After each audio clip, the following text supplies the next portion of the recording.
প্রিয় ভিউয়ার্স, শখের রাজা শেখ আমারের পক্ষ থেকে আমি জিতেন্দ্র পাল আমার প্রিয় ভিউয়ার্স যারা আছেন সকলকেই প্রীতি ও শুভেচ্ছা জানিয়ে শুরু করছি আজকের আরেকটি নিত্য নতুন প্রতিবেদন। আশা করি সকলেই ভালো আছেন, সুস্থ আছেন।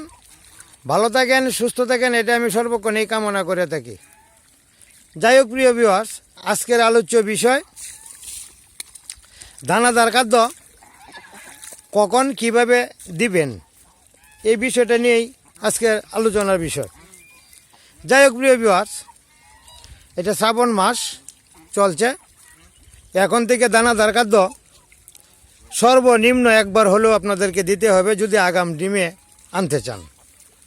আগাম ডিমে আনার জন্য দানাদার খাদ্য খুবই গুরুত্বপূর্ণ, কারণ খাদ্য যত বেশি দিবেন তত আপনার হাঁসের স্বাস্থ্য চেহারা ভালো থাকবে।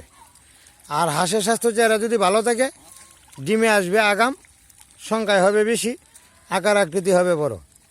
যাই হোক প্রিয় ভিউয়ার্স, এখন যে সময় শ্রাবণ মাস চলছে, এখন কিন্তু কচুরিপানা খুব কম পরিমাণে খাবে। কারণটা হচ্ছে দানাদার খাদ্য ধান যদি খাওয়ান, ধান খাওয়ানোর পর হাঁসের শরীরে একটু তাপমাত্রা বৃদ্ধি পায়। আর তাপমাত্রা বৃদ্ধি পাওয়ার কারণেই ওরা তাপমাত্রা নিয়ন্ত্রণের জন্য, যেহেতু রাজা শামুক খায় না, তাপমাত্রা নিয়ন্ত্রণের জন্য ওরা কি করে, কচুরিপানা অথবা সবুজ ঘাসের প্রতি আকর্ষণ প্রিয় হয়ে ওঠে। তারা যদি ধান খাওয়ার পরে অর্থাৎ দানাদার খাদ্য খাওয়ার পরে আপনার সবুজ ঘাস খায়, তাহলে তাপমাত্রা নিয়ন্ত্রণে চলে আসে।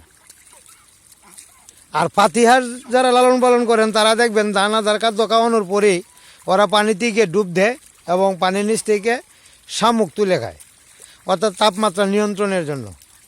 শামুক আবার বেশি পরিমাণে খাওয়ার পর, আমি পাতিহাঁসের কথা বলছি, কিন্তু শামুক বেশি পরিমাণে খাওয়ার পর আবার যখন শরীর একটু ঠান্ডার দিকে চলে আসে, ঠান্ডা অনুভব করে, তখন কিন্তু আবার দানাদার খাদ্যের জন্য আবার পাগল হয়ে যায়। কিন্তু রাজহাঁস শামুক যেহেতু খায় না, তাই রাজহাঁস দানাদার খাদ্যের পরেই ঘাসের প্রতি ঝুঁক বেড়ে যায়। ঘাসের প্রতি যেহেতু ঝুঁক বেড়ে যায়, তখন তাকে ঘাস খাওয়াতে হবে বা দিতে হবে। আবার বেশি পরিমাণে ঘাস খাওয়ার পর যখন শরীরের একটু ঠান্ডা অনুভূতি জাগে, তখনই কিন্তু দানাদার খাদ্যের প্রতি টান বেড়ে যায়। এই জন্যই বলছি, আগাম ডিম পাওয়ার জন্য, তাপমাত্রা নিয়ন্ত্রণের জন্য খাদ্যের বিকল্প নেই। যত খাদ্য খাওয়াবেন তত আপনার খামারের উন্নতি হবে। তবে একটা পরিমাপ আছে, নির্দিষ্ট একটা মাপ আছে। মাপবিহীন যদি খাওয়ান, তাহলে আপনার অনেকটা লস টানবে। কারণ রাজহাঁস একটা এমন প্রাণী, এটা সারাদিন দিবেন, সারাদিনই খাইতে থাকবে, আর কোনো না নাই। পাতিহাঁসও সেম সিস্টেম, সারাদিনই খাইতে থাকবে। যেহেতু এদের নিষেধাজ্ঞা নাই, নিয়ম নীতি নাই, খাওয়ার কোনো সময় নাই, সুতরাং এদেরকে আপনি আপনার নিয়ম অনুযায়ী খাওয়াইতে হবে এবং আপনি আপনার রুটিনেই লালন পালন করবেন। যদি আপনি আপনার রুটিনের মধ্যে লালন পালন করতে পারেন হিসাবের মধ্যে, তখন আপনি লাভবান হবেন। আর যদি একাধারে ডালাই খাদ্য দিয়ে রাখেন আর যদি হিসাব না করেন, তাহলে আপনার লস টানবে। যাই হোক প্রিয় ভিউয়ার্স, এটা খাদ্যের বিষয়টা আপনাদের সাথে শেয়ার করলাম। আর একটা বিষয় হচ্ছে, খাদ্য কম বেশি যাই দেন না কেন, একটা নির্দিষ্ট সময়ের ভিতরে খাওয়াবেন। যেমন ধরুন সকালবেলা ওরা কিন্তু ঘর থেকে বের হওয়ার সাথে সাথেই দৌড়ে চলে যায় কিন্তু পানিতে, হাওর বা বিলে চলে যায়, এর মধ্যে কোথাও আর অপেক্ষা করে না। কিন্তু আপনার আধা ঘন্টা 40 মিনিট সাঁতার কাটবে, শরীর পরিষ্কার করবে।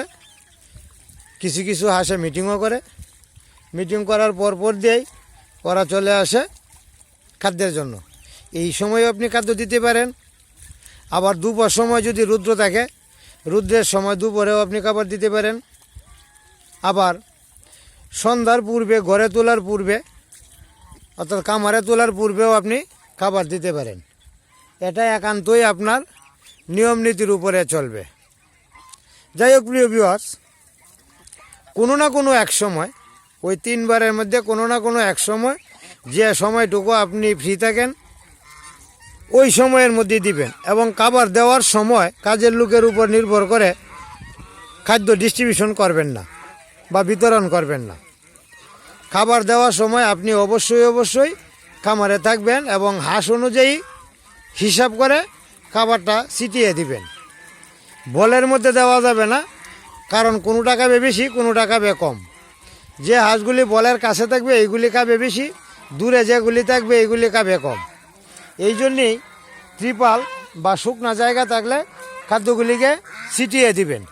ছিটিয়ে দেওয়ার পর আপনি এইখানে হাঁসগুলি নিয়ে আসার পূর্বেই খাদ্যকে ছিটিয়ে রাখবেন।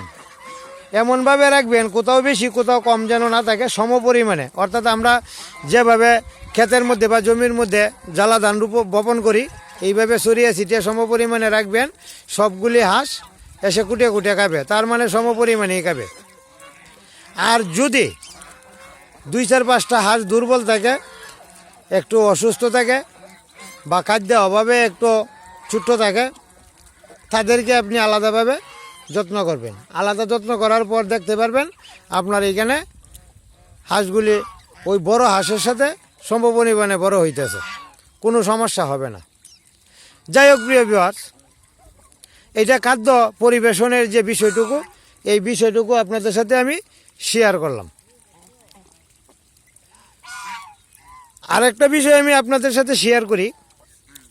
আমি একজন নতুন উদ্যোক্তা। যদি আমার কথাবার্তাগুলি ভালো লেগে থাকে তাহলে অবশ্যই একটা সাবস্ক্রাইব করবেন, লাইক কমেন্ট দিবেন। কোনো কিছু জানার থাকলে কমেন্টে জানাবেন। আর যদি আমার গুরুত্বপূর্ণ কথাগুলি যদি আপনার ভালো লেগে থাকে, আপনার বন্ধু বান্ধবদের টাইমলাইনে দিয়ে দিবেন বা শেয়ার দিয়ে রেখে দিবেন, আপনারই কাজে আসবে। আর খামার সেক্টরে যদি আসতে যান, খামার সেক্টরে যদি রাজহাঁস সেক্টরে আসতে চান, যদি কোনো কিছু জানার থাকে, পরামর্শ করার থাকে, অবশ্যই পরামর্শ করবেন। আমি সর্বজান্তা এই হিসেবে না, আমি একজন ক্ষুদ্র উদ্যোক্তা এবং খুবই বুদ্ধি নেই সম্পন্ন মানুষ, অর্থাৎ সাদা মনের মানুষ। যদি কারো কোনো উপকারে আসতে পারি, নিজেকে ধন্য মনে করব।